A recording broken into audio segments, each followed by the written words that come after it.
Hello everyone! Ngayong araw ay isa na namang masayang learning activity kasama si Molly. Dahil mahilig siyang tumulong sa kusina, ay naisipan kong turuan siya kung paano gumawa ng pancake. Medyo hindi nga siya diyan komportable sa pagkakaupo, kaya kumuha lang ako ng unan para maabot niya yung bowl.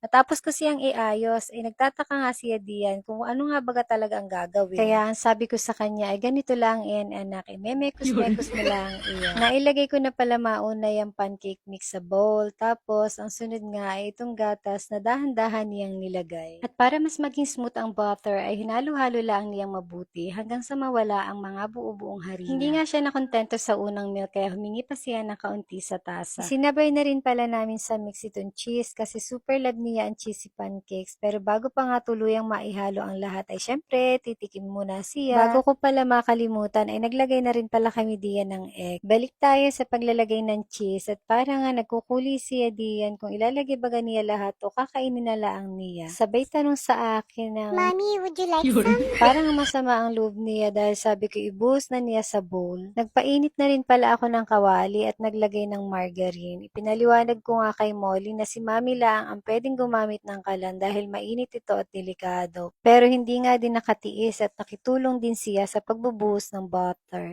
Ilang sandali lang ay nagsimula ng magkaroon ng maliit na bula. Senyales na pwede na itong baliktarin. Tuwang-tuwa nga siya habang pinapanood ang pancake na unti-unting nagiging golden brown. Matapos nga niyang baliktarin ay naghintay lamang kami ng kaunti at pwede na itong ahunin. Medyo hindi nga perfect yung pagkakabilog ng niluto niya pero okay lang para sa first time gumawa ng pancake.